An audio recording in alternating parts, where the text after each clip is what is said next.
वैसे तो गौतम गंभीर अपने फैसलों के लिए जाने जाते हैं, अमूमन अपने फैसलों पर टिके रहते हैं, लेकिन अब इंग्लैंड को हराने के लिए उन्हें विराट कोहली का फॉर्मूला अपनाना होगा। मैनचेस्टर टेस्ट मुकाबले में विराट कोहली के फॉर्मूले से ही गौतम गंभीर जीत पाएंगे। ये क्यों कह रहे हैं आगे इस रिपोर्ट में आपको बताने वाले हैं, क्योंकि पहला टेस्ट मुकाबला लगभग टीम इंडिया जीती हुई थी जो हार जाती है। लॉर्ड्स की टेस्ट तो भूलना बहुत मुश्किल है, क्योंकि वहां पर भी अगर 200 से कम रन का टारगेट आप नहीं चेस कर पाते हैं अच्छी खासी बैटिंग और प्लस ऑलराउंडर खिलाने के बाद, तो सवाल उठता है। लेकिन यहां से अब जो अगला टेस्ट मुकाबला है, यानी कि चौथा टेस्ट मुकाबला जो खेला जाएगा अब मैनचेस्टर में, जहां पर बारिश की संभावना है, यानी कि 5 दिन टेस्ट मुकाबले हो पाए ऐसा बहुत मुश्किल है। लेकिन यहां पर गौतम गंभीर जो है वो विराट कोहली का फॉर्मूला अपना सकते हैं। दरअसल इस सीरीज से पहले ही बहुत जोर दिया गया कि ऑलराउंडर को तरजीह दी जाएगी।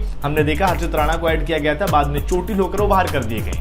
अब ऑलराउंडर को जो तरजीह देने वाली बात है, ये हमने पहले भी देखा कि जिस तरीके से कोच राहुल द्रविड़ थे, तब भी कहीं ना कहीं थोड़ा बहुत इसी तरीके से टीम चलती थी, ऑलराउंडर ज्यादा यानी कि सेफ चलने की कोशिश होती थी। विराट कोहली के दौर में हमने क्या देखा कि 5 गेंदबाजों का फॉर्मूला चला, 6 बल्लेबाज 5 गेंदबाज ऑल आउट अटैक पर जाते थे, 20 विकेट लेने का प्लान होता था, मुकाबला जीतने का प्लान होता था, वहां पर डिफेंसिव सोच नहीं होती। जिसके बाद हमने देखा कि विराट कोहली की कप्तानी में टीम इंडिया ने टेस्ट मुकाबले बहुत सारे जीते। दुश्मन देशों को अगर आप देखें आंखों में आंखें डालकर हराने की वो कुवत रखते थे। लेकिन अभी की बात करें तो हम फिर से कहीं ना कहीं अगर आप देखेंगे तो ऑलराउंडर को ज्यादा तरजीह दे रहे हैं। पहले मुकाबले में जडेजा, इसके अलावा शार्दुल ठाकुर, दूसरे में अगर आप देखें नीतीश रेड्डी आते हैं। कैसे शार्दुल बाहर जाते हैं तो नीतीश रेड्डी, वॉशिंगटन, जडेजा, यानी कि प्रॉपर आप भी अभी भी ऑलराउंडर पर रुकी हुई हो, जिसमें बैटिंग डेप्थ बढ़ाने की बात करेंगे। लेकिन अब मैनचेस्टर में टीम इंडिया को बदलाव ये करना होगा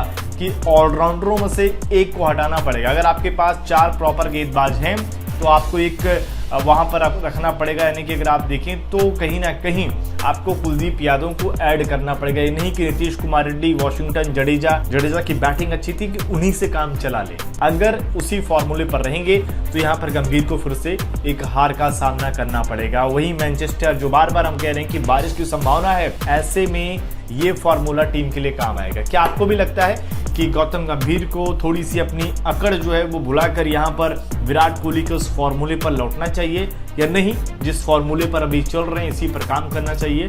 कमेंट करके अपना जवाब जरूर दें।